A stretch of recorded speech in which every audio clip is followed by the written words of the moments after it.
Estamos emitiendo desde Saltillo, desde el norte de México, desde el Museo de las Catrinas. Es excelente que estés aquí, Eivisa Melián, con nosotros de nuevo. Nos vas a contar una historia, algo que tienes en una obra escrita, en un libro, que se llama La corrupción inarmónica. Río Catrina, alma de colores, corazón mexicano. Sí, muchísimas gracias a todos los oyentes y muchísimas gracias a ti por volverme a invitar. Y hoy sí me gustaría hablar de mi último libro publicado, que es un ensayo que salió a la luz en diciembre del 2019 y que se llama La corrupción inarmónica. Todo el mundo me pregunta por qué ese título. Bueno, lo que vengo a explicar en mi libro es por qué en el sur de Europa y Latinoamérica, porque no hay que olvidar que Latinoamérica es heredera cultural de España y Portugal, tenemos mayores niveles de corrupción que el norte de Europa. Y no porque lo diga yo, sino porque año tras año una organización, como se llama Transparencia Internacional, elabora un índice donde se ve que los niveles de corrupción del norte son inferiores a los del sur. Vamos a ver, porque mucha gente también me lo ha comentado. Dice, bueno, pero también hay corrupción. Claro, corrupción habrá, como asesinato. Claro, siempre el ser humano es ser humano y siempre al final hará algo.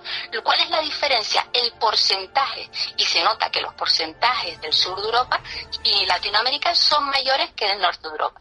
Entonces, mi indagación, ya que tenía otras obras anteriores, como había sido La corrupción en España y sus causas, y esta en concreto es un desarrollo de un capítulo de La corrupción en España y sus causas, titulada La utopía del gobierno de los mejores, pues bueno, pues en esta indago qué tuvo que influir para que nosotros los niveles sean mayores de corrupción. Es más, hemos tenido una historia similar. Si en España la dictadura de Franco terminó en el 75, murió él, y después empezó la transición con el voto de la Constitución, en Portugal estuvo más o menos parecido a esas fechas también, y también en Grecia hubieron dictaduras más o menos también sobre esa fecha. Por lo tanto, tanto Grecia, España como Portugal son democracias recientes. Pero lo mismo, esos procesos dictatoriales de idas y venidas se han dado en Latinoamérica igualmente. Entonces, ¿qué es lo que nos puede aglutinar cuando en el norte de Europa vemos que hay democracias consolidadas, tanto en el norte de Europa como Estados Unidos, porque Estados Unidos al final se conformó por europeos? Bueno, pues vemos cuál es la diferencia. Y la diferencia,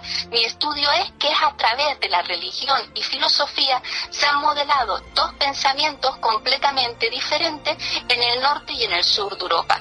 Si en el norte de Europa entraron todas las corrientes esotéricas que al final terminaron inoculando o cogiendo el pensamiento también de los protestantes, en el sur se mantuvo supeditada a la religión católica.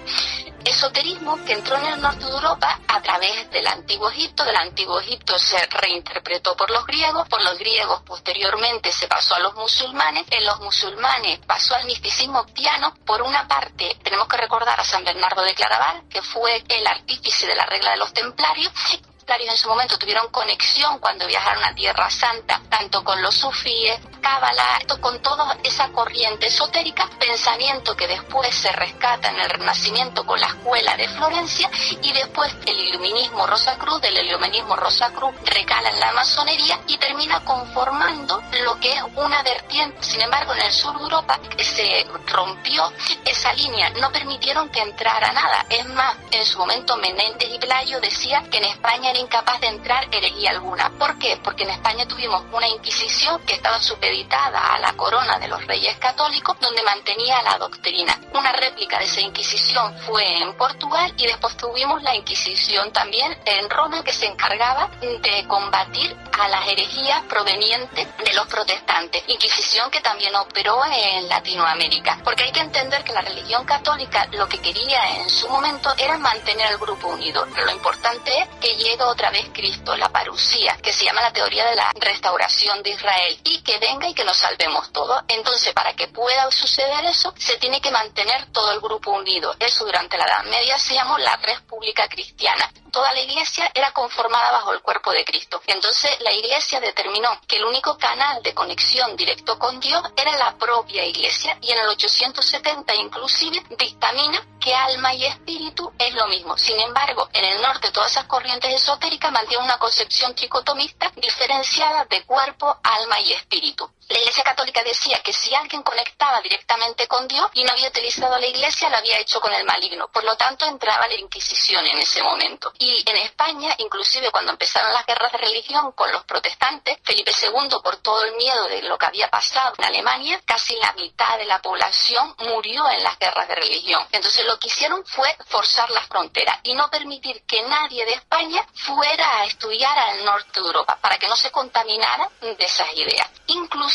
hay que recordar que dentro de la religión católica, como la Iglesia era la que distribuía el dogma, no hacía falta ni saber leer ni escribir. Es más, las misas hasta el Concilio Vaticano II se daban en latín, cuando el latín, después de la caída del Imperio Romano, nadie absolutamente lo entendía. Con lo cual, si no lo entendía, mucho menos podía entender la idiosincrasia o las normas concretas de los postulados teológicos de la religión. Sin embargo, en el norte de Europa, ¿qué es lo que dicen los protestantes? Que hay que utilizar el libre examen, es decir, la libre interpretación de la Biblia. Y para poder interpretar libremente la Biblia había que saber leer y escribir. Inclusive, en comienzos de finales del siglo XIX y del XX, las tasas de analfabetismo en España y Portugal, Italia, eran muy superiores a las del norte de Europa. Bueno, pues en todo este pensamiento termina recalando en unos círculos que son los movimientos esotéricos, y como habíamos dicho, íbamos a hablar de la masonería. En esos movimientos esotéricos, que era el iluminismo Rosacruz, y del iluminismo Rosacruz pasa a la masonería.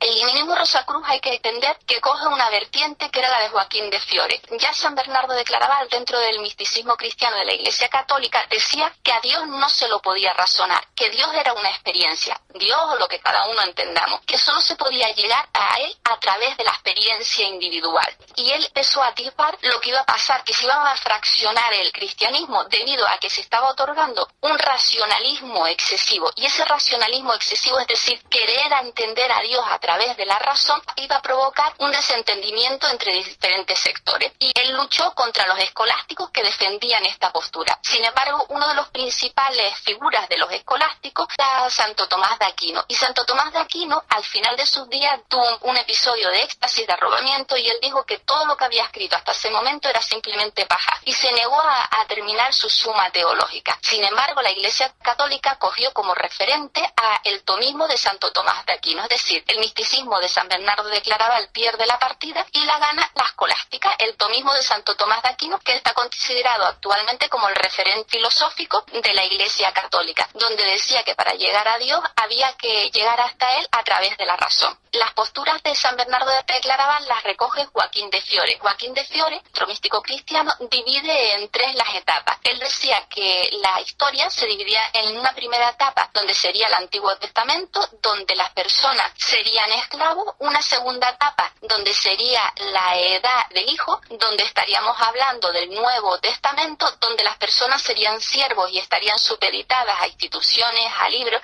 porque todavía no entendían suficientemente, digamos que sería una etapa de juventud; y una tercera etapa que sería la edad del Espíritu Santo, que esa edad sería la de la libertad. Libertad que no necesitarías ni leyes ni reglas, porque tú mismo te habías dotado de unas leyes al entender que tu procedencia era divina, que tenías un fragmento en el interior y que a través de ese fragmento ya nadie te tendría que imponer nada, sino serías totalmente libre y tú tendrías plena conciencia para discernir entre el bien y el mal. Por estos postulados de este joaquinismo de Joaquín de Fiore recala en el iluminismo Rosacruz, y del iluminismo Rosacruz pasa a la masonería. Y la masonería, desde esa premisa de la libertad, desde esa premisa tricotomista de cuerpo, alma y espíritu, pergeña todo un postulado. Y además hay que entender la masonería como en tres variantes. Se dice que procedían de los antiguos constructores de las catedrales góticas, que esa sería la masonería operativa. Después pasaría a la masonería de aceptado, donde ya se acabarían los gremios de las catedrales. Y después la masonería en sí, que es la que estamos hablando y que recoge todos esos postulados, es la que comienza a partir de 1717, cuando 4 logias en Inglaterra deciden reunirse para constituirse como una gran logia. Además, encargan a unos pastores realizar unas constituciones que se presentarán en 1723 y que se denominan las constituciones de Anderson, porque uno de los encargados de realizarlas, su apellido era Anderson, y esas personas que las realizaron eran protestantes, pastores protestantes. Entonces vemos como la masonería recoge, como decimos, ese afán de libertad, recoge además esa concepción tricotomista de cuerpo, alma y espíritu, y recoge todos los valores protestantes. Es decir, lo vemos una y otra vez como ellos anteponen hay que saber leer y escribir, recogen todos los postulados de la Ilustración, el atrévete a saber, el querer convertirse en los filósofos de Platón, en aquellos que amaban a la sabiduría y querían llegar hasta Dios a través del conocimiento, y recogen incluso postulados de los protestantes del trabajo. Al interpretar los protestantes nuevamente la Biblia, ellos determinaron que el trabajar no era un castigo como pensaban los católicos por el pecado original, sino era una bendición. A partir de ahí se articulan desde la Gran Logia de Inglaterra, que es la que se constituye en el momento, aparece una masonería teísta, porque todos los que entran ahí tienen que creer en Dios, en un Dios revelado, el que cada uno quiera, pero tienen que creer en un Dios revelado. Ellos le llaman gran arquitecto del universo, pero no gran arquitecto del universo porque sea un Dios distinto al de los demás, sino porque como las logias pueden trabajar tanto cristianos como musulmanes, como de otra religión cualquiera, entonces le ponen un nombre para que ninguno de ellos se peleen entre sí, o haya divergencias entre ellos. Sí. Esta gran logia de Inglaterra es la que se denomina regularidad.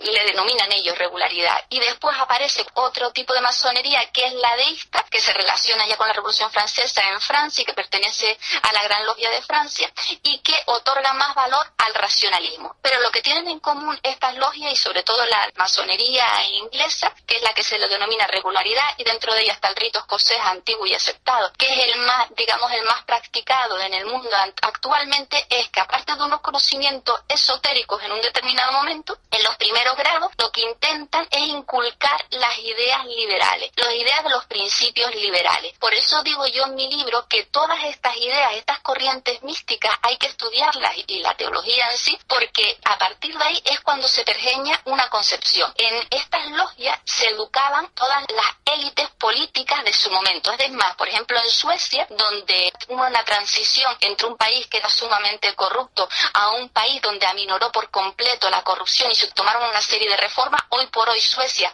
es uno de los países que menos corrupción en el mundo tienen. Bueno, pues quien implantó precisamente todas las reformas sobre la corrupción fue precisamente un masón, y hasta hace poco todos los monarcas de Suecia eran los jefes de la masonería en Suecia. Lo mismo pasó en Alemania, lo mismo pasó en el resto de países. Sin embargo, en España el único monarca masón que hubo fue el hermano de Napoleón, y porque lo puso él, que fue Pepe Botella. Y en Italia los únicos monarcas masones que hubieron fueron también todos familiares de Napoleón, cuando Napoleón conquista allí. Y en la masonería, como decimos, si en los primeros grados se dan los conocimientos simbólicos, en los grados superiores, a partir del grado tercero, se inculca principios liberales, desde la libertad de expresión. Por ejemplo, en el grado 4 se trabaja la conciencia y la justicia, se valora la libertad de expresión, en la institución del jurado, que no se puede dejar el poder en manos de unos pocos. Ellos insisten que tiene que haber una separación de poderes, porque al final, si no, eso termina en desvirtuación, que además tiene que haber un tribunal constitucional, como le llamamos en España, o una Corte Suprema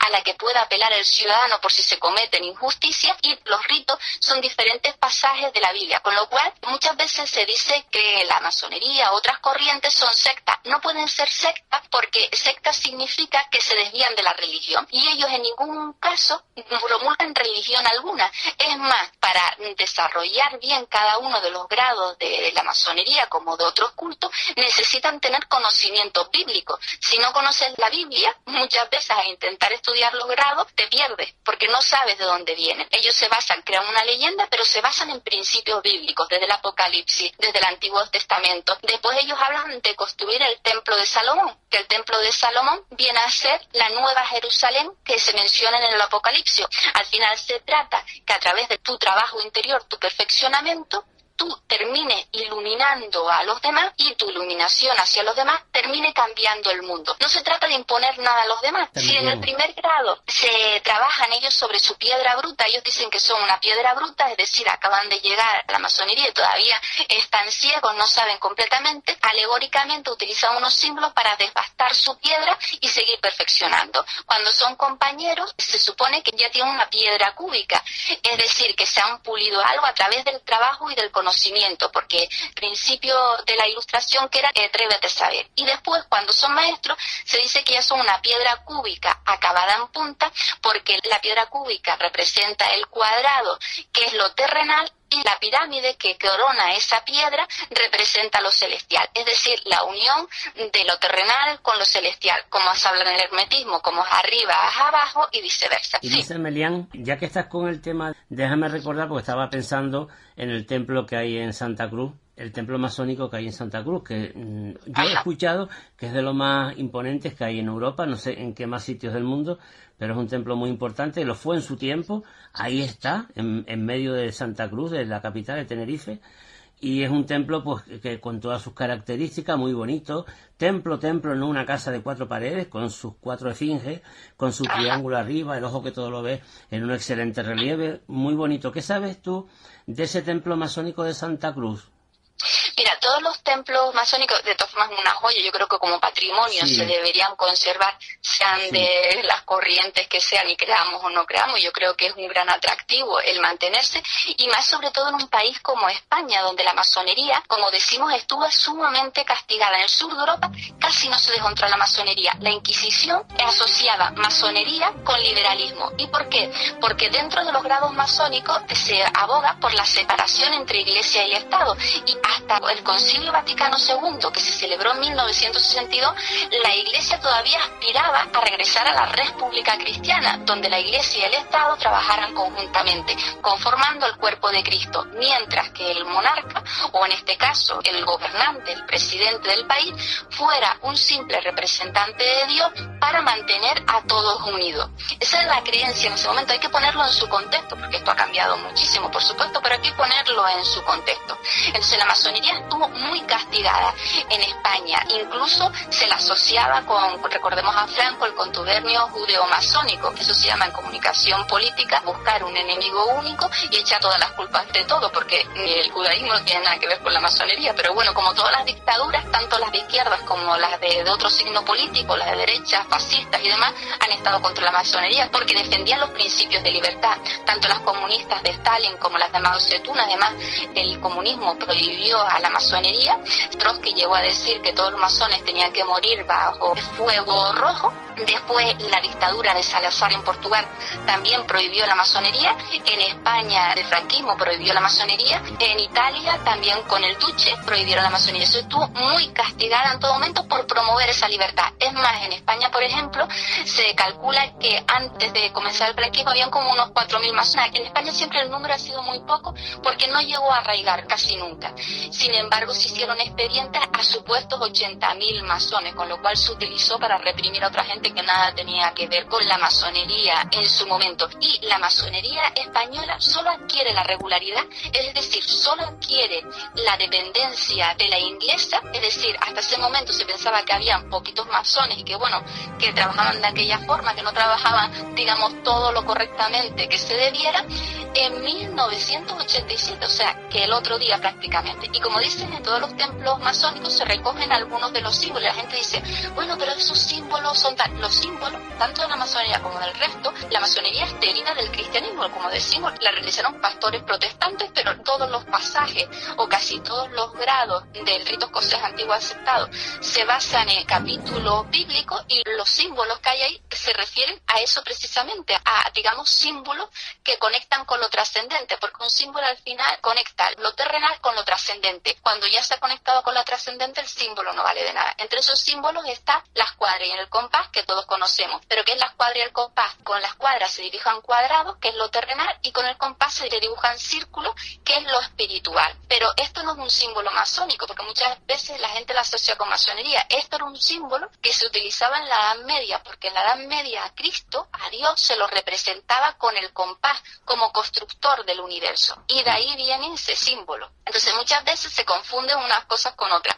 Incluso cuando se entra a la logia, en el piso, el de cualquier logia masónica, tenemos como un piso ajedrezado de mosaicos blancos y negros. Con esos mosaicos blancos y negros se representa la dualidad, porque para los masones y muchas corrientes esotéricas la dualidad no es mala, sino que todo se define, por supuesto. Las dualidades se complementan pero no se contraponen, porque al principio solo existía el uno, Dios, que estaba solo. No había masculino y femenino, solo estaba uno. No había diferencia entre género. Después se creó la dualidad. Dios tenía necesidad de expresarse y creó la palabra, que es el logo, Cristo. Entonces, a través del logo, que era la teoría de Platón, que sería el demiurgo, pues se creó todo el mundo, la creación. Entonces tenemos lo mismo, tres personas, Padre, Hijo y Espíritu Santo, cuerpo, alma y espíritu. Como decimos, en la masonería también se recogen esas partes. Entonces, esa dualidad, que no es buena ni mala, sino hay que intentar equilibrarla, y que entronca también con las teorías de Jung, en que todos tenemos una parte nuestra dentro de nosotros que tenemos que intentar equilibrar. Y mi libro se llama Inarmónica, porque todas estas corrientes esotéricas tienen un punto común entre todas ellas, que es mantener la armonía, el equilibrio. Y esa armonía, equilibrio, venía representada en el Antiguo Egipto por la diosa Mat. Por eso, como todas esas corrientes no entraban en el sur, nuestra corrupción es inarmónica, porque nosotros no llegamos a asimilar esa parte de equilibrio. Nosotros pensamos que hay gente buena y que hay gente mala, sin caer en la cuenta que una misma persona puede hacer el bien muy muy bien hoy y mañana hacer el mal. Como dice la Biblia, el más justo comete alguna vez un pecado, porque todos nos equivocamos. Pues todos esos símbolos se mantienen en la logia, y esa dualidad en la logia se representa en una de las paredes. Hay dibujado un sol y una luna. ¿Qué es esa dualidad? El rey y la reina, que en la alquimia crean al Rebis, al hermafrodita alquímico. A través de la combinación de lo masculino y lo femenino es como volvemos a esa reintegración del ser, que lo llamaban los martinistas. A ese ser regenerado, por ejemplo, en la cábala se llama retornar al Adán Kadmon. Entonces se van convergiendo diferentes símbolos. También en la logia se ve representado en el techo el cielo y abajo la dualidad en el piso. ¿Pero eso qué significa? Como es arriba es abajo y como es abajo es arriba, que era un principio hermético.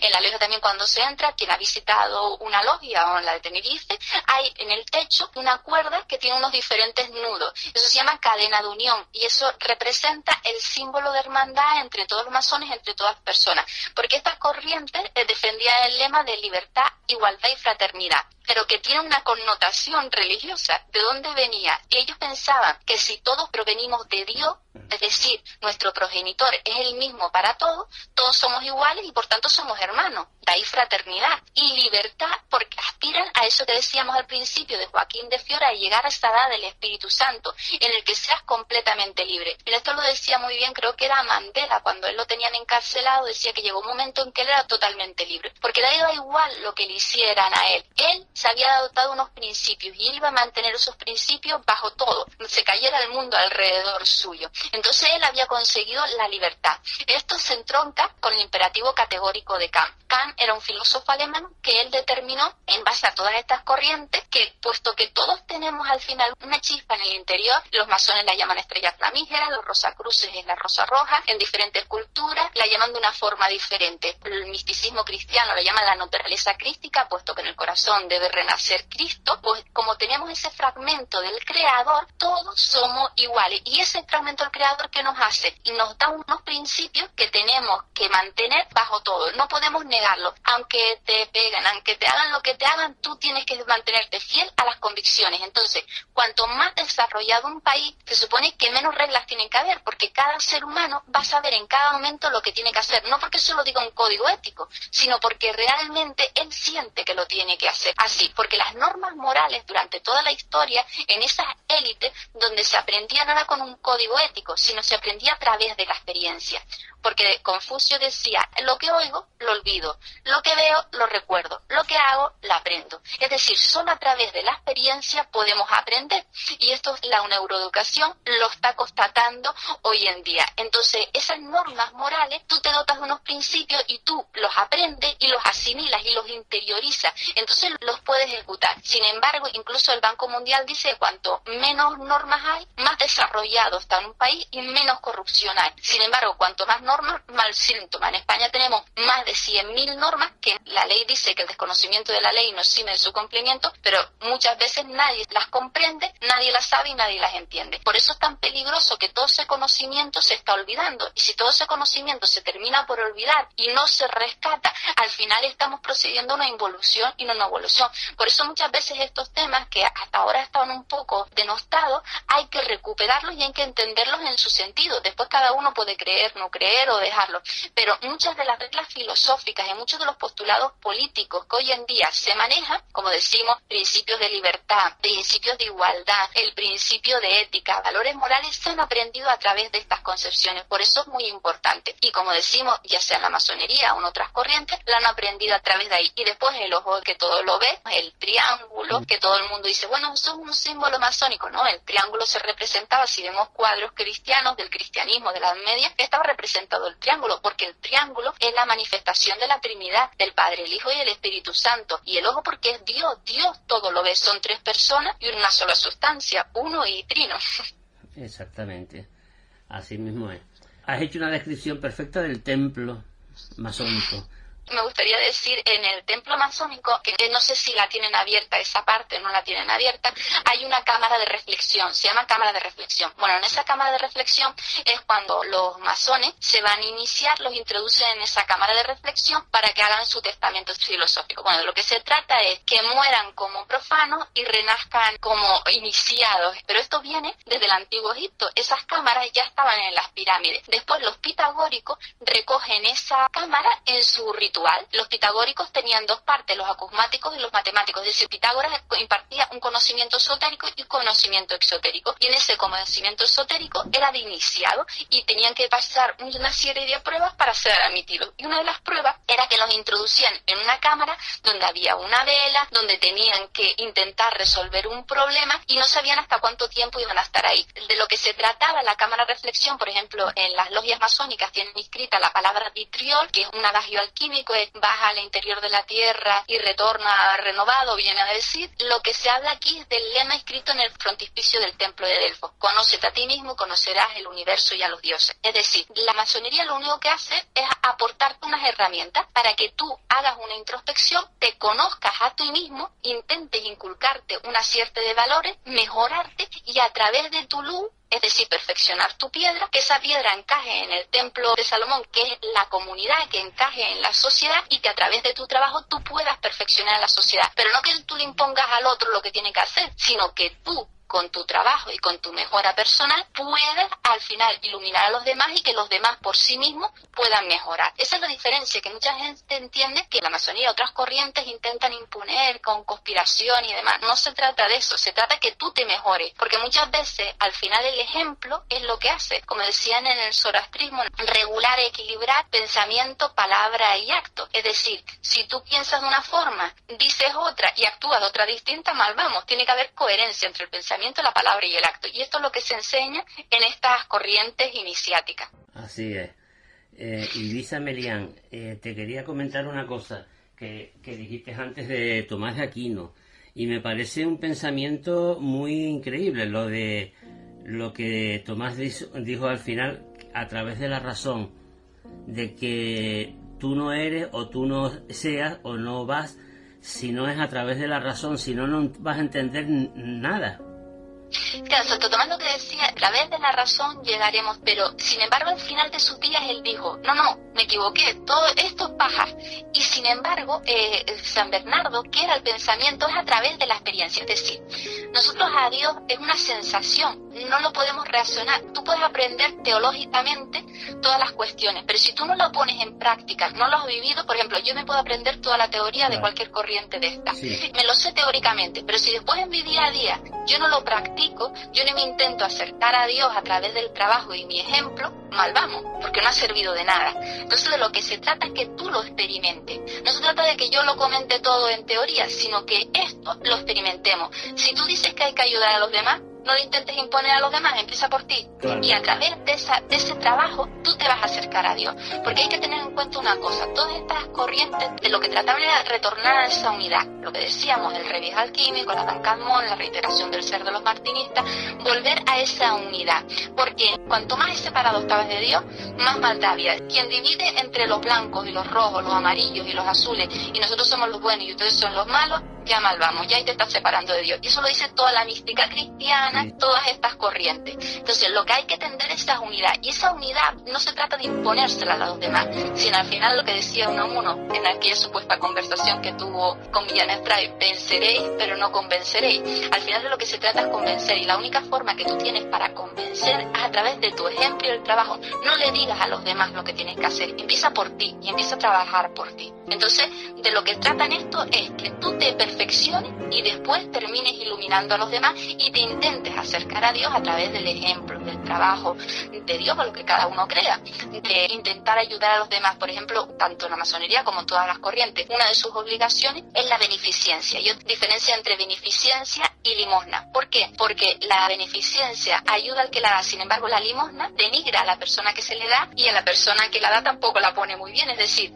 si yo voy a ayudar a alguien, lo estoy pregonando por ahí, mal asunto. Si yo quiero realmente ayudar a alguien, yo voy y lo ayudo y no se lo digo a nadie. Y ya está. Y al final te dice la masonería dar a los demás, pero lo tienen que hacer, digamos que callados, porque si ellos divulgan a que yo ayudé a no sé quién, estamos, digamos, estáis contra la dignidad de la persona que ayudaste, porque a nadie le interesa si esa persona necesita ayuda o no. Tú lo que tienes que ayudarlo y ya está, y no decir nada si esa persona no lo quiere decir. Y es más, lo que promueven ellos también es que muchas veces no se trata de dar limonas, sino intentar no dar el pescado, sino dar la caña de pescar, enseñar al otro a pescar para que él se pueda sacar las castañas del fuego más adelante por sí mismo. Entonces son diferentes postulados de estas corrientes, pero como decimos, se ha tergiversado. En España estuvo siempre prohibida, con lo cual cuando llegó además Franco lo utilizó para su campaña política, mezcló todo, comunistas, masones, comunistas, que no tenían nada que ver con los masones porque los comunistas habían prohibido a los masones, y los comunistas pensaban que como divulgaban los principios del Estado liberal era una filtración de la burguesía, o sea que no tenían nada que ver, pero a través de la campaña del enemigo único lo utilizaron. Y después la masonería también sufrió un desprestigio, porque en el siglo XIX hubo una persona que se llamaba Leo Tasti, que se inició en la masonería, pero al final lo echaron en el grado de principiante desde el principio, y él decía que la masonería se inventó que tenía ritos de no sé qué, tenía ritos de no sé cuánto, porque al final él lo que quería era sacarle el dinero. Había encontrado un filón entre determinados sectores de lectores, él hacía revistas, escribía libros y contaba todas estas cosas, y digamos que a través de ahí pues se tergiversó. Y después también con los famosos protocolos de elección, que todo esto se sabe, tanto lo declararon los juzgados de Rusia como los juzgados suizos como en Estados Unidos, que era una mentira, que al final fue un sector de Rusia que se inventaron esos protocolos, plagiaron una sátira política que había francesa mezclada con una novela, la plagiaron y pusieron a los judíos como el chivo expiatorio, porque de Rusia había sectores políticos en los que había judíos que querían enfrentarse a eso. A través de ahí grandes revueltas donde los judíos, por ejemplo en Rusia, salieron muy diezmados, se lleva a Europa.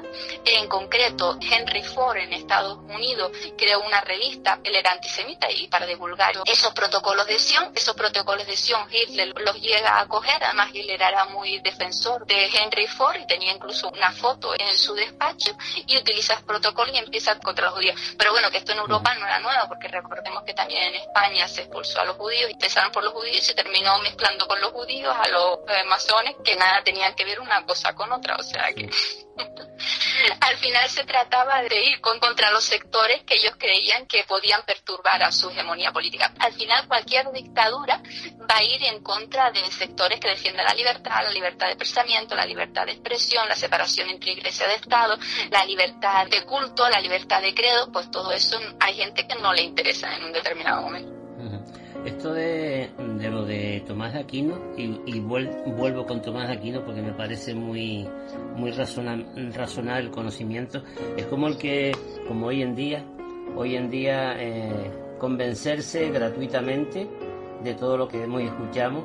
Convéncete, parece que nos aligeramos en convencernos sin ningún tipo de razonamiento. O es como, por ejemplo, el que me dice: demuéstrame que la Atlántida estuvo en medio del Atlántico. Y la respuesta sería: ¿cómo te voy a demostrar yo algo que me he razonado y que entiendo durante 40 años?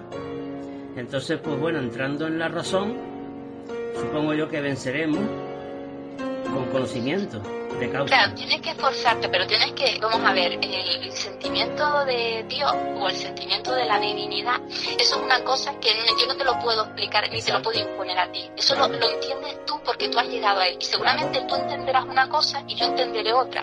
Y otro entenderá otra. Exacto. Que se necesitan los postulados teológicos. Sí, mira, dentro del martinismo, San Martín venía de una rama masónica, los elegidos Cohen de Martínez de Pascual, y San Martín decía, que era el filósofo desconocido, que primero había que ser católico y después cristiano. Es decir, si tú no conocías la religión católica, los postulados teológicos, seguramente ibas a llegar a cosas que no tenían nada que ver con lo que se estaba explicando. Entonces, primero tienes que tener las bases. Hay un místico cristiano del siglo pasado que él dice que los místicos intentan superar la iglesia para ir más allá. Tú tienes que tener los conocimientos y después asimilarlos e intentar ir hacia más allá. ¿Por qué? Porque en el siglo XIX, final del XVIII, el XIX, al final todas estas corrientes muchas veces no se tenían los conocimientos suficientes y se llevaban a razonamientos que nada tenían que ver con esto, porque al final esto de lo que se trataba era una experiencia personal, que se trataba de mejorarte a ti como persona, y que lo que supuestamente el hermetismo, la alquimia, ellos llamaban magia, era el conocimiento de ti mismo, lo que hoy podríamos asimilar a la psicología, incluso a través de tus capacidades intelectuales, cómo tú podías mejorar e intentar perfeccionarte, pero nada tenía que ver con las supuestas cosas que después se llegaron a entender. Entonces, los de San Martín decía, primero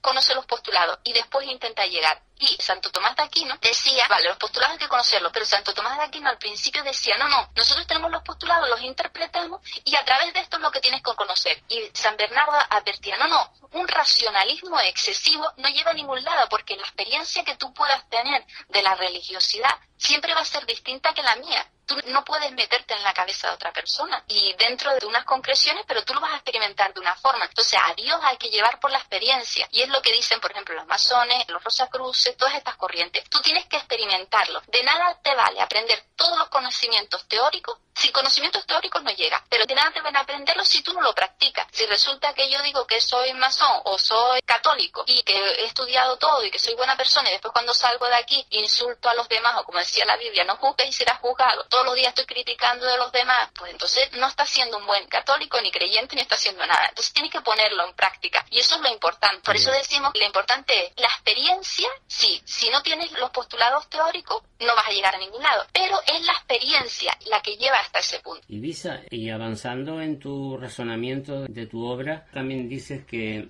Egipto es el origen de lo que hoy tenemos en el pensamiento actual. Sí, porque mira, yo en mi libro comienzo como es razonamiento esotérico griego, pero donde parte es en Egipto. Y en Egipto tenemos, por un lado, el primer monoteísmo conocido es el de Akenatón. Akenatón al final proponía un único dios, que era Atón, y proponía en la igualdad, que llegaba a todos por igual, fueran de la raza que fueran, tuvieran la clase social que tuviesen, lo cual era una revolución ya en el Antiguo Egipto, porque al principio recordemos que los primeros faraones, inclusive cuando se morían, mataban a sus criados para que les sirvieran después en el otro mundo. A Akenatón se lo llama el faraón hereje. Es más, se intentó borrar todos sus registros en Egipto para que nadie lo recordara, porque intentó romper con la religión anterior, con la religión politeísta anterior o enoteísta, y derivar en una religión monoteísta. Y él prescindió del culto a Amón. Su hijo es Tutankamón, que todos conocemos porque en el siglo XX fue una de las tumbas intactas que se han descubierto, y su mujer es Nefertiti, la estatua que se ha descubierto también, que es una de las mujeres más hermosas de Egipto. Bueno, pues a Akenatón lo conocemos por todo esto, pero fue una revolución. Por ejemplo, Akenatón cuando murió no dejó nada escrito, él rompió con la religión de Amón, y cuando él murió su hijo, que era Tutankamón, era niño todavía, lo sacaron de donde estaba el padre, que ellos vivían en Amarna, lo llevaron a Tebas nuevamente y le cambiaron el final de su palabra por Amón, Tutankamón, es decir, era como el retorno a la antigua religión de Amón. Y después también tenemos esta concepción tricotomista a través del culto a Osiris, Isis y Horus.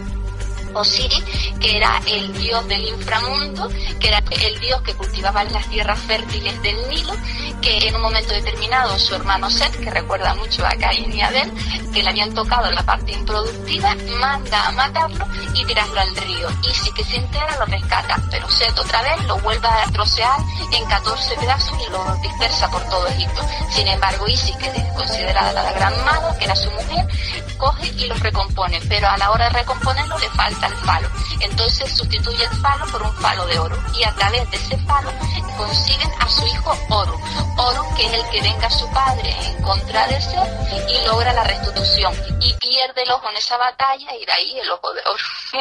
El ojo que todo lo ve. Entonces, en esa concepción tricotomista, que era el padre, la madre y el hijo termina siendo la reunificación. A partir de ahí ya vemos siempre esa concepción tricotomista en el resto de culturas. Y si vemos después, incluso cuando el judaísmo empieza a surgir, Akenatón creía que no había ninguna vida tras la muerte, que al final lo que importante era ser bueno, vivir según los principios de la mate egipcia, que era el equilibrio, que era la verdad absoluta, que era mantener el bien por el bien mismo. Pues todos esos conceptos pasan a los judíos. Freud decía que el judaísmo es una réplica del culto a Atón, que seguramente cuando Akenatón muere, una parte de su círculo se traslada a las tierras de Canaán y es donde fundan la religión del judaísmo, que no la intentarían imponer, sino sería un grupo reducido que al final influyó culturalmente en el resto del grupo y se impuso. Lo cierto es que si vemos en aquella época, recordemos que Canaán era una provincia de Egipto y que además cuando termina de morir Akenatón, lo que querían los egipcios era coger y constituir esa parte de Canaán como Kinatón, porque Akenatón era el rey pacífico, él luchaba contra todas las guerras y él lo que quería era formar una ciudad que le pidiera que acabaran con Egipto. Entonces, para asegurarse, quería fundar una ciudad allí que se llamaba Kinatón. Freud dice que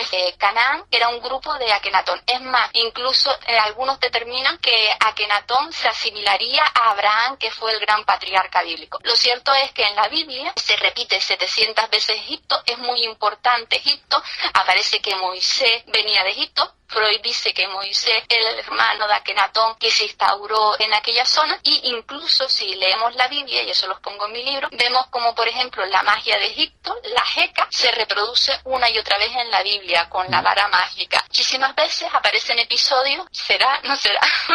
Porque hay que entender que todos estos conocimientos al final se extrapolan de una cultura a otra y se mantienen. Y Gandhi decía que solo hay una religión verdadera y perfecta, pero diversificada por los hombres en diferentes ramas. Al final vemos cómo los rasgos se repiten y otra vez. Y es más, hay un libro también muy importante que está sacado, que a través de los yacimientos arqueológicos se detecta en qué zona fue, porque vamos a ver, la Biblia o todos estos documentos no tienen por qué ser históricos. En aquella época no se buscaba la fidelidad de que todo eso fuera correcto, sino se intentaba articular un mensaje para instruir a la gente, para enseñar a la gente y que además tuviera conexión. Entonces hay muchos pasajes que se asimilan a diferentes conceptos. Por ejemplo, los arqueólogos han determinado que no pudo ser un éxodo como el que habla la Biblia, porque si no, debido al número de habitantes que había en Egipto en ese momento, se hubiese notado en los censos la producción económica. Tuvo que ser un tránsito pacífico. Entonces todos esos elementos pasaron. Después además el judaísmo, si en un primer momento no creían ellos en esa concepción del más allá, todos esos argumentos los cogen de los persas, porque hay que recordar que los judíos son invadidos por Nabucodonosor. Nabucodonosor destruye el templo de Israel, el templo de Jerusalén, y exilia a las clases pudientes, y eso viene recogido también en la Biblia en parte, exilia a las clases más pudientes a Babilonia. Inclusive hay un pasaje en la Biblia que por eso se habla de Sión y se les llama sionita, que ellos lloraban al lado del río de Babilonia por volver a su antigua Sión. Entonces, a partir de ese momento que estuvieron en Babilonia, Babilonia que después fue conquistada por Ciro el Grande, que Ciro el Grande fue el que les permite volver otra vez a Israel y reconstruir nuevamente el templo, hasta que después en el año 70 ya es destruido por los romanos por segunda vez. Pues en Persia, a través del zoroastrismo, ellos cogen elementos, por ejemplo, la creencia en el más allá la recogen de los persas, la creencia entre un cielo y un infierno y en los castigos, en un castigo en una vida posterior, la recogen también venían de los persas. Entonces vemos cómo se van mezclando culturas dependiendo de dónde ellos han estado. Así es. Ya que nombraste a Akenatón, Moisés Akenatón, que hay quien dice que dicen que sí eran hermanos. Me parece que fue el israelita Zacarías Sitchin, creo que fue él, que también en sus investigaciones dice que cree que Moisés y Akenatón eran la misma persona, por todos los datos que hay en común.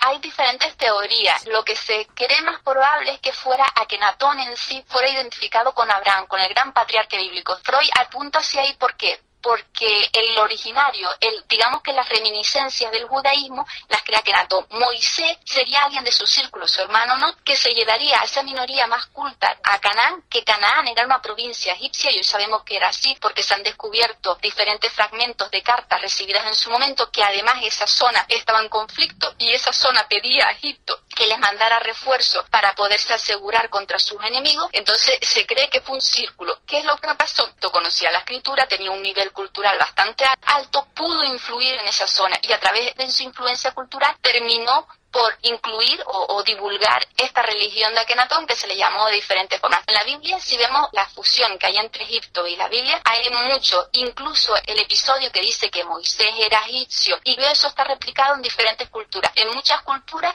hay el líder que viene de un sitio y retorna al otro para salvar a su pueblo. Eso está en diferentes culturas, porque no hay que entender, muchas veces en la Biblia hay diferentes pasajes, si las analizamos, que son simbólicos. Como decimos, en esa época no se trataba de que fuera científicamente, sino de crear una historia que todo el mundo comprendiese. Jesús lo decía, ¿no? A ellos les hablo con parábolas, a ustedes les hablo de otra forma. Que todo el mundo entendiese, y que después incluso la Torá, los cabalistas dicen que la Torá dice una cosa, conocimiento del pueblo general, y después dice otra que si se lee entre líneas y se interpreta a través de las geometrías y demás, y puede sacar diferentes análisis de la Biblia, del Antiguo Testamento. Entonces hay que analizarlo desde ese punto simbólico. Por ejemplo, Abraham se dice que viene de Persia, de Ur, Caldea. Digamos que esa influencia después con los persas viene de Ur Caldea, pasa al río. El pasar el río significa que ha adquirido el conocimiento. Hebreo viene de la palabra Ebe y significa también el que ha adquirido el conocimiento. Es esa santidad, el que está un paso más allá. Entonces hay que analizar todos los pasajes de la Biblia, no solo literalmente, sino desde ese punto de vista simbólico con el que se argumentó y se pergeñó todo. Y por eso ese punto de vista simbólico de la Biblia es el que se repite en las diferentes corrientes místicas. Por ejemplo, lo que vuelvo a repetir, los masones, estudiar los grados masónicos,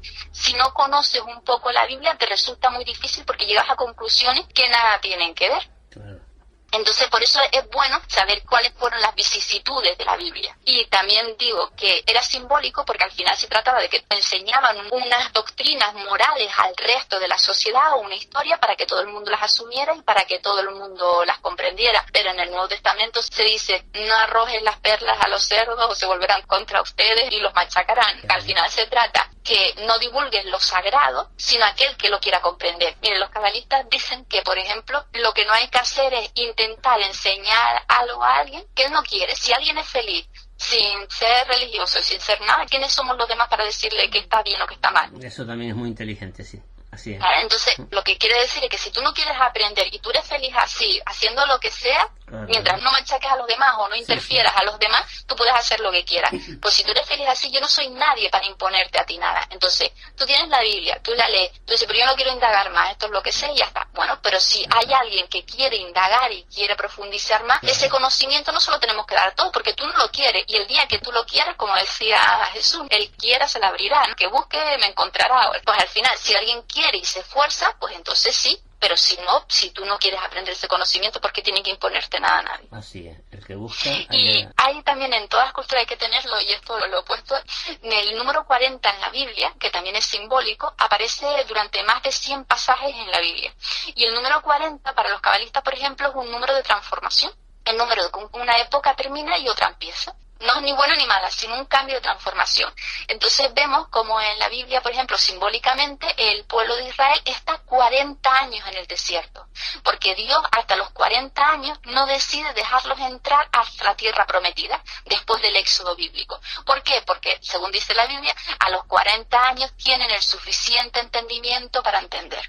Entonces, los cabalistas lo que hacen es, antes no dejaban aprender a nadie cábala hasta que no tuviera 40 años, porque se suponía que hasta esa edad tú no estabas suficientemente preparado para aprender. Ahora todo el mundo a cualquier edad puede aprenderlo, pero si tú no lo quieres conocer y si a ti no te interesa, ninguno de los demás somos nadie para intentar inculcártelo a ti, con lo cual es la libertad. Y eso es lo que hablan todas estas corrientes, que seas tú el que estés preparado, y entonces hay un conocimiento que tú lo lees, y a lo mejor es como los alquimistas decían, lee, relee, relee, relee, trabaja y encontrarás. Al final tú lees un documento hoy y tú dices, pues no me dijo nada ese libro. Lo terminas leyendo dentro de 10 años, lo relees y ves realmente que ahí es cuando te dice.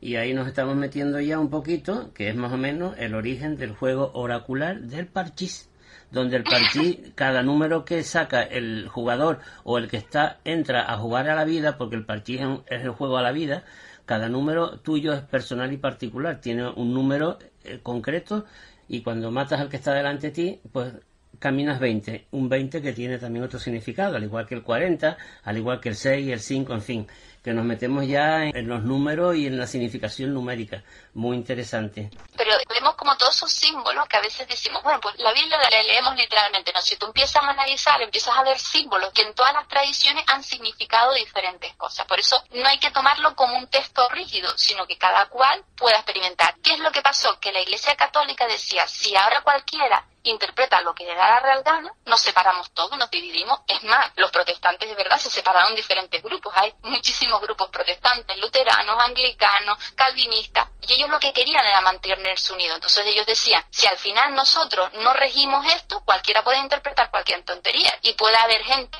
que lo haga con buena fe y gente que utilice esas interpretaciones para llegar a conclusiones que nada tienen que ver.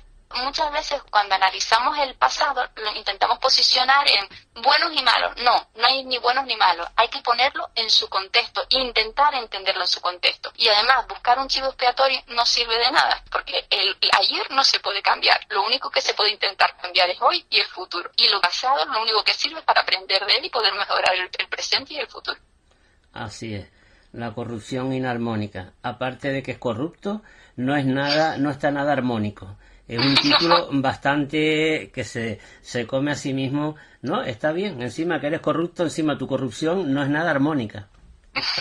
Y por eso el dibujo que aparece en la portada es la diosa Mat. Recordemos que la diosa Mat era la que ponía la pluma en la balanza. Es decir, en el antiguo Egipto se creía que cuando tú morías ibas al inframundo. Entonces en el inframundo te encontrabas ante el juicio de Osiris. Y en el juicio de Osiris estaba Tot, que era el escribano que recogía, y estaba Mat. Había una balanza que había dos platillos. Mat te depositaba en un platillo la pluma y tú tenías que depositar tu corazón. Y si la balanza se nivelaba, entonces irías al paraíso. Si tu balanza se desnivelaba, sufrirías el mayor de los tormentos. Ellos entendían que en el corazón, como todas las corrientes, estaba la parte más elevada de la mente, las emociones, la conciencia, la moral. Hoy se ha descubierto que eso estaba en el cerebro, pero en aquella época se creía que estaba en el corazón. Es más, los egipcios guardaban el corazón en unos vasos y tiraban el cerebro, porque entendían que en el cerebro no había nada. También en el cristianismo, Santo Tomás y muchísimos estudiaron la psique. Ellos creían que las emociones estaban en el corazón. Si nos fijamos, cuando a Cristo se le dibuja con el corazón. Y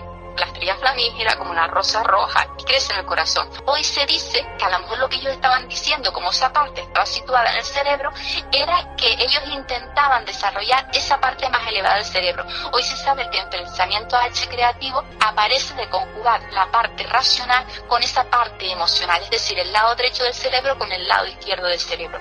Y a través de la combinación de esas dos partes, de la lógica y de lo emocional, se llega a ese pensamiento H creativo, es decir, llega a desarrollar cognitivamente más la mente. Hoy científicamente se le ha puesto palabras a esto, pero claro, en aquella época lo explicaban como podía. Esto se llama conocimiento implícito y explícito, es decir, cuando tú no tienes los conocimientos teóricos suficientes, tú sabes arreglar un televisor, pero no sabes aplicarlo razonadamente, porque tú no has estudiado y además sabes arreglarlo, pero ya está. Entonces se llama conocimiento implícito.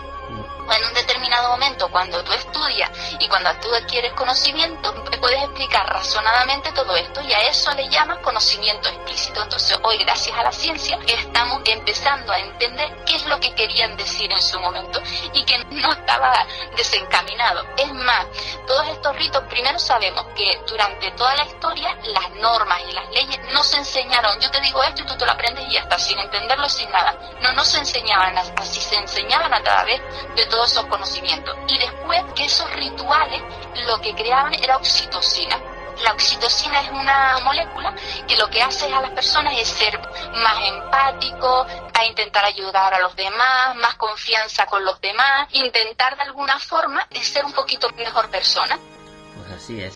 Entonces, a través de eso se ha descubierto que lo que provoca esa oxitocina es los rituales. Por ejemplo, en los ritos católicos, cuando vamos a misa y nos sentamos al final de la misa, nos dicen, desen la paz. Pues ese ejercicio de darnos la paz, de abrazarnos, de darnos besos, es lo que provoca que se produzca oxitocina. Con esa oxitocina estamos dispuestos a ayudar a cualquiera, aunque sean gente fuera del grupo, a ser altruistas. Sin embargo, si no se utilizan todos esos canales, lo que se provoca es testosterona. Y la testosterona inhibe la oxitocina. ¿Y qué es lo que hace la testosterona? Que las personas se dividen en grupos, es decir, nosotros somos de los blancos y estamos en contra de los negros, y además ven a los contrarios como rivales, porque ven como que los van a atacar, por lo que la oxitocina queda totalmente inhibida. Entonces, a través de esa hormona, si en el sur de Europa no se dieron estos rituales, lo que hacen es crearse grupos enfrentados entre sí, pero casi cainitas. Recordemos en España las dos Españas y el cuadro de Goya de duelo a garrotazo. Partes totalmente enfrentadas que no son capaces de llegar a un punto común.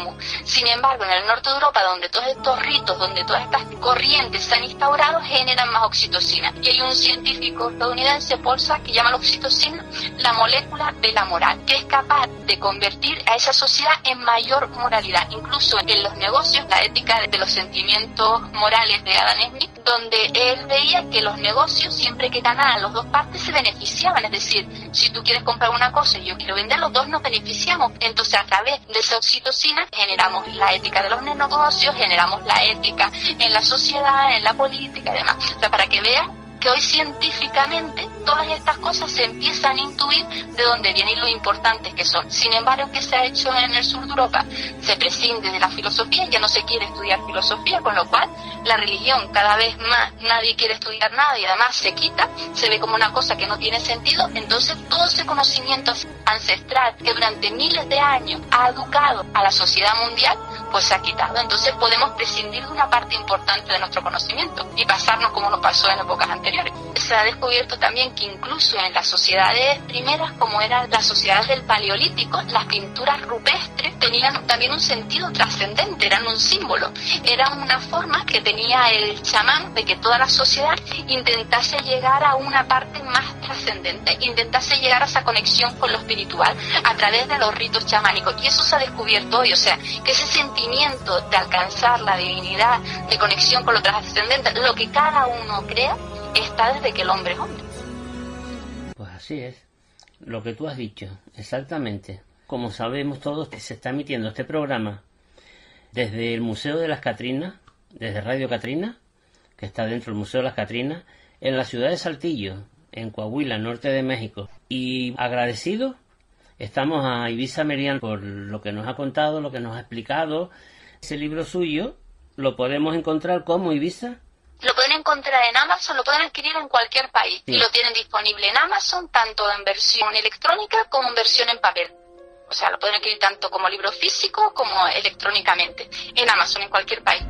Afortunadamente, sí, las nuevas tecnologías nos permiten que podamos llegar cada vez a un mercado más grande, lo cual los autores nos congratulamos de que esto pueda ser así. Un autor lo que quiere es que lean, que lo que tú has escrito llega a los demás, porque versionando las palabras de San Pablo, las palabras escritas, si nadie lo lee, son palabras muertas. Al final no sirven de nada. Uno escribe para compartir conocimiento y al final enriquecerse también de las aportaciones que puedan tomar los lectores y seguir mejorando. Hay una teoría que dice que el mundo nunca se cambia desde arriba, es decir, nunca se cambia desde los gobiernos, todo se cambia desde la sociedad, desde abajo. Son las ideas las que lo cambian todo, ideas que parten del mundo académico, después del mundo académico pasan a los intelectuales, periodistas, escritores y después terminan recalando la sociedad. Y cuando esas ideas ya están asimiladas es cuando realmente cambian las cosas. Y por una sencilla razón, ningún político va a implantar una medida revolucionaria nueva que nadie conozca, porque eso sería su fin. No lo votarían después y sería su fin como político. Entonces tiene que ser a través de la sociedad y a través de las ideas que se intente un cambio y que se intente promover todo hacia los demás. Y por eso las nuevas tecnologías hoy por hoy nos permiten todo esto, con lo cual bienvenidos sea. Y además programas como el tuyo que no solo nos puedan escuchar tanto en España sino también fuera de España. Exactamente. Así que muy contento y esperando eso, animar a los lectores a que lean La corrupción inarmónica. Es un libro, un ensayo de 704 páginas. En sí está explicado, lo he intentado explicar de un modo sencillo para que todo el mundo pueda comprenderlo, pero es mi trabajo de mi tesis doctoral. Yo soy doctora en Ciencias Sociales y Jurídicas y ha sido mi trabajo durante años, además un trabajo que parte de muchos libros anteriores y en el que desgrano por qué el sur de Europa y Latinoamérica, que al final somos herederos culturales, somos primos hermanos, tenemos la situación política actual. Y esa situación viene explicada a través de todas estas teorías. En uno de los capítulos se explica todo lo que es el antiguo Egipto, el judaísmo, cómo pasa el cristianismo, cómo después el cristianismo se divide entre católicos y protestantes, y cómo aparecen todas estas corrientes, como fue el iluminismo Rosacruz, el hermetismo, la masonería, y cómo ha incidido en todo. Incluso ese pensamiento grecolatino, es decir, el griego, porque Grecia fue el principal aglutinador. Recordemos que lo que llamamos hermetismo se cree que eran esos libros mágicos del dios Tot, que eran supuestamente, decían algunos, los padres de la Iglesia Católica, que eran 42 libros, y que fueron los griegos los que los reinterpretaron. Y esa reinterpretación fue la que configuró el hermetismo que se produjo en Alejandría. Hermetismo que después, a partir de ahí, se divulgaría a través de los árabes y después penetraría, cuando cae el Imperio Romano de Oriente, penetraría a través de la escuela de Florencia, gracias a las traducciones de Marsilio Ficino, que aprendió el griego para rescatar en las fuentes originales y poder darnos todo ese conocimiento, tanto del hermetismo como del platonismo, porque estudiar a Platón es muy importante, ya que el cristianismo, esa concepción tricotomista, esa de Padre, Hijo y Espíritu Santo, se basaba en las ideas de Platón. Estaba la materia, las ideas secundarias que convergían, que era donde estaba el demiurgo, y después las ideas supremas, que era la idea suprema del bien. Que además Platón lo que hizo fue una síntesis del pensamiento pitagórico, y Platón se ha descubierto que enseñaba de dos formas distintas. Una era un conocimiento exotérico divulgado a todos, y un conocimiento esotérico que hoy se ha descubierto eran los cursos acerca del bien. Sin embargo, Platón tenía dos teorías. Una teoría que era que debían ser los filósofos, es decir, los eternos aspirantes a la sabiduría,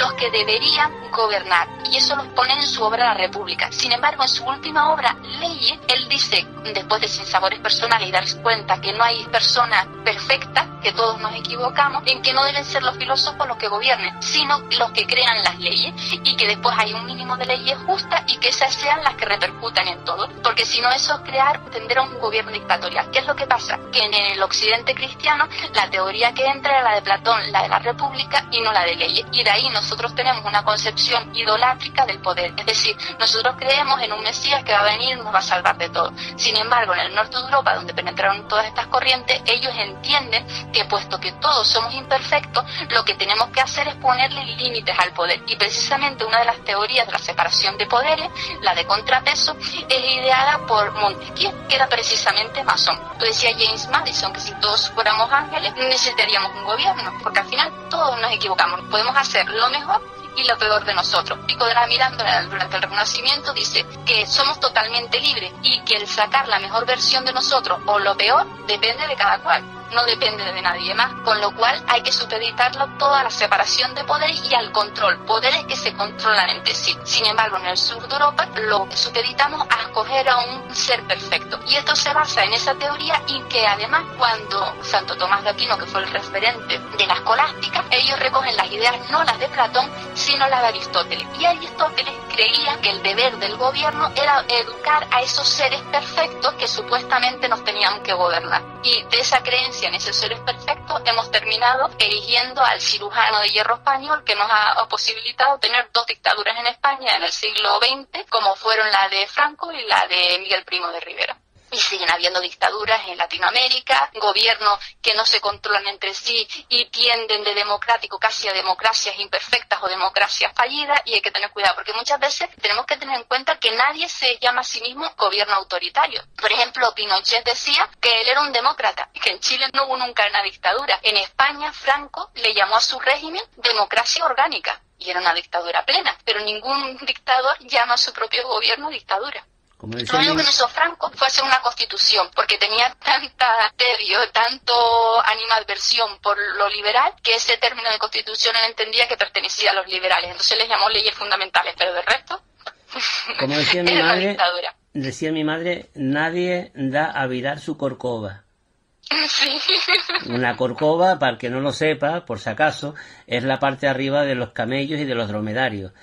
Y yo entiendo que mi madre decía eso porque eso significará que ningún camello, ningún dromedario, pues da a conocer su corcova o la da.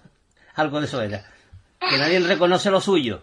Sí, exacto. Y después tener en cuenta que no porque tú seas, porque muchas veces, por ejemplo, en la religión católica hay gente maravillosa y gente que no lo es tanto, Claro. como lo hay en la política, en la medicina, en cualquier profesión, en cualquier sitio del mundo. Y lo mismo ocurre en la masonería. Habrá masones que sean maravillosos y habrá gente que, como hemos dicho, aprende la teoría pero no la pone en práctica y no sea bueno, con lo cual intentar al final desprestigiar a un grupo porque haya varias personas no tiene sentido. Pues sí, Entonces, que en cualquier así es. profesión puede haber cualquier cosa. Así que pensar que todos somos humanos, que todos nos equivocamos, y puesto que todos nos equivocamos, no pasa nada. Hay que poner los controles para que esas equivocaciones no terminen perjudicando al conjunto, pero nada más, tampoco hay que volverse...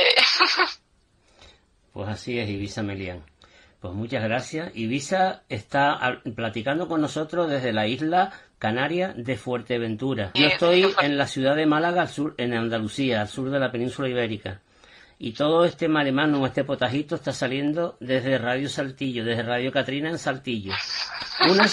Una ciudad que ya en 1730, 16 familias canarias que salieron en conjunto de varias islas, de aquí de Canarias, 16 familias fueron derechitas a fundar, familiarmente hablando, San Antonio de Béjar, que fue antes. Fueron desde Veracruz, por toda la profunda México, a través de Río Grande hasta San Antonio, y pasaron por Saltillo. Esas 16 familias canarias, en su veredita está Saltillo, fueron en caravana hasta San Antonio, y por Saltillo pasamos.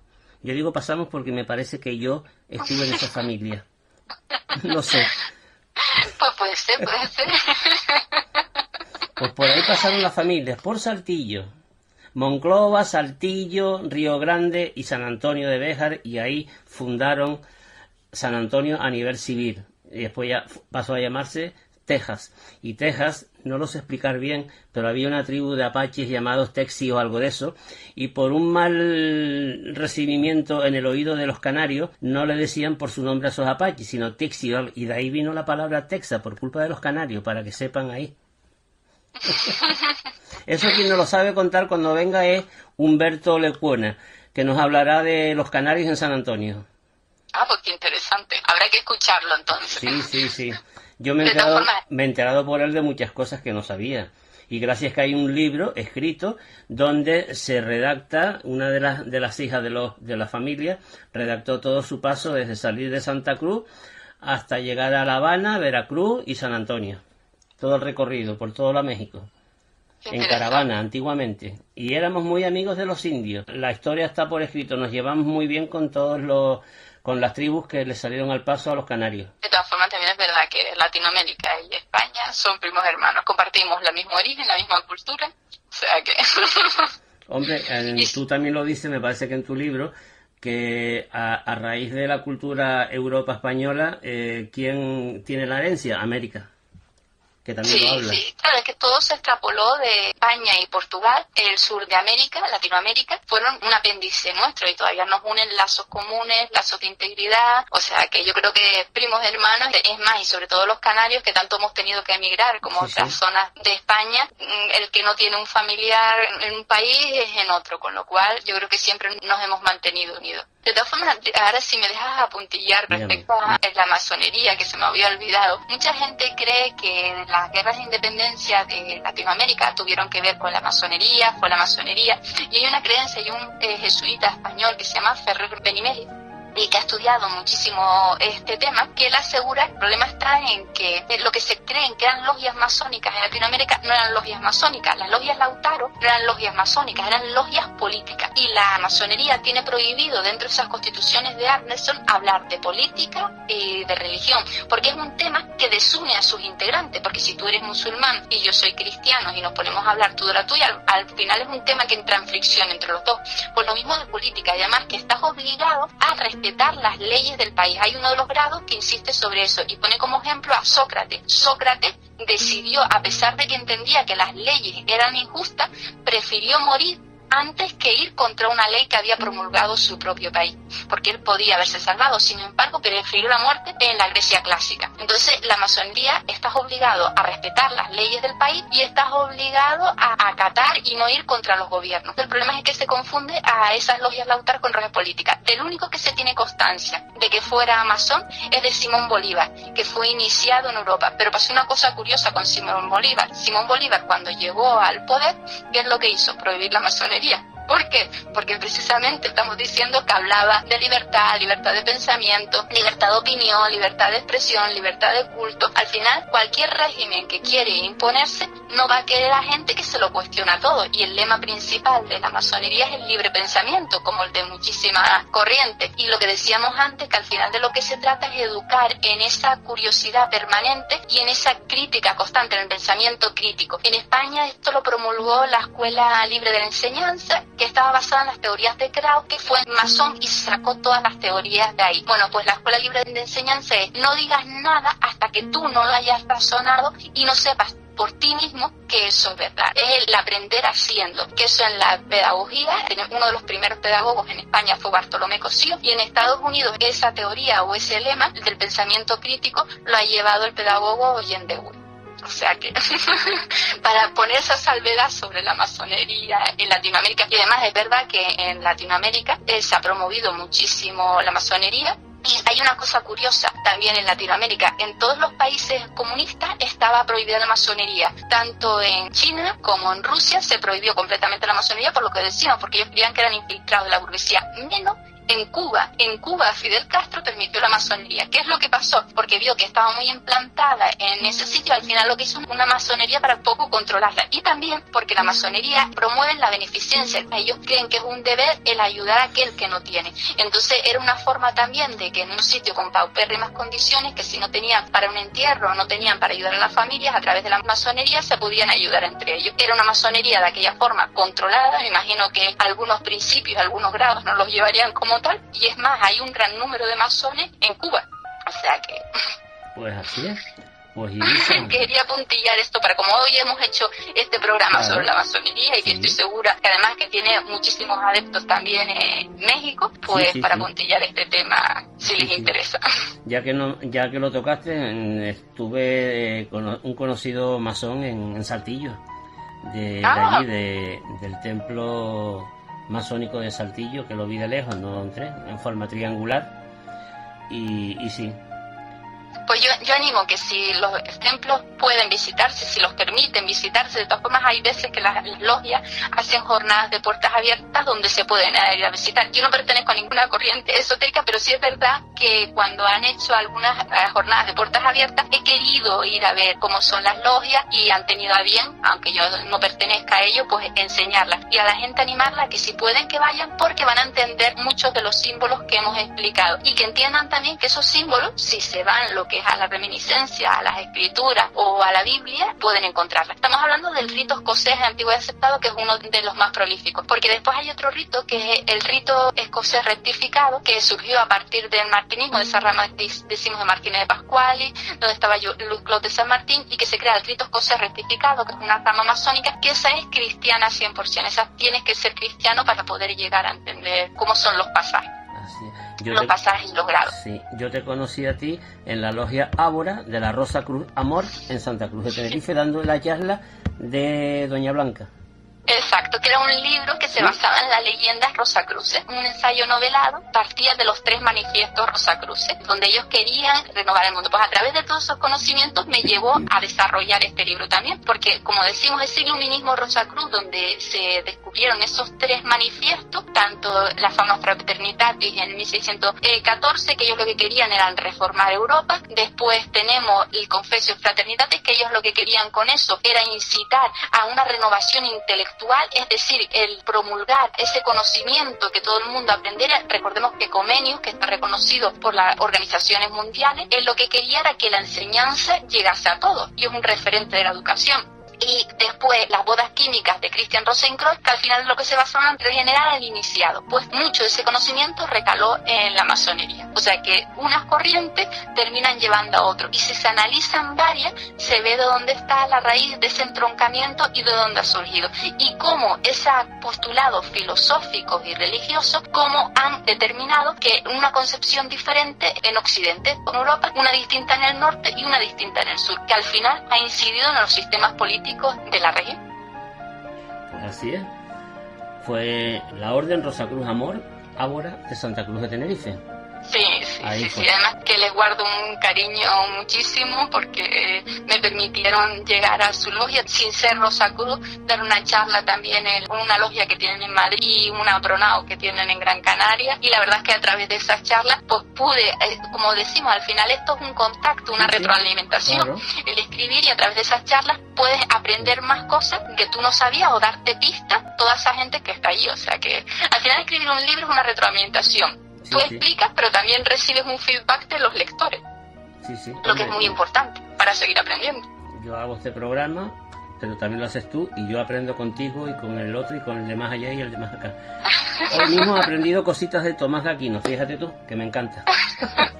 Y aprendo con la misma radio online en directo, según se hace la grabación, pues aprendo también. Y desde aquí, antes que me olvide, mando un saludo a la Rosacruz Amor de Santa Cruz. Y a todos los que nos escuchen. Sí, a todos. Darles ánimo, que se cuiden mucho en estos tiempos que corren, y a ver si todo esto pasa pronto. Pasará. Como decimos, todos los libros los pueden encontrar en Amazon, en cualquier país, tanto en versión digital como en papel. Y de esas charlas de la Hermandad Doña Blanca que vi en las diferentes logias, pude sacar otro libro que se llamaba Simbología, porque es verdad que la Hermandad Doña Blanca al final era una novela que tocaba los puntos, pero lo tocaba desde una perspectiva novelesca, era un ensayo novelado. Sin embargo, a través de todas esas charlas pude concretar otro ensayito después que se llamaba Simbología, porque cuando iba a dar las charlas, aunque yo puntualizaba esos símbolos dentro del libro de la Hermandad Doña Blanca, había gente que quería profundizar más. Entonces, a través de ese libro surgió Simbología. Y después otro que se llamaba El Poder del Símbolo, que son pinceladas muy resumidas de lo que es este libro ahora, que es La Corrupción Armónica, que es un ensayo y que son 704 páginas. Este ya es un tratado donde pueden pormenorizadamente, como decimos, desde el judaísmo, la cábala, el árbol de la vida, de cómo esa cábala se reinterpretó por el cristianismo, que se llamaba la cábala cristiana, desde el iluminismo Rosacruz, hermetismo, alquimia, de cómo los diferentes símbolos y componentes han ido postulándose en cada momento de la masonería, y cómo eso ha configurado una Europa distinta, una Europa en Latinoamérica distinta, pues todo eso lo pueden encontrar en La Corrupción Armónica. Pues, ¿qué te digo? Muchas gracias. Desde estar dentro de nuestras casas, muchas gracias por acompañarnos en este ratito, en esta tarde, aquí desde Málaga, desde ahí, desde Fuerteventura, para el mundo mexicano y de México para acá. Pues muchísimas gracias a ustedes. Es un lanzamiento para relanzarlo. Muy bonito. Una aventura muy bonita. Pues muchas gracias, ánimo, felicidades, y seguro que será un estupendo proyecto, que tendrá sus frutos, seguro. Estamos en ello. Pues nada, Ibiza, muchas gracias y salud y un buen estar en familia, como tú estás ahora. Sí, un abrazo enorme a todos. Hasta luego, gracias, hasta pronto.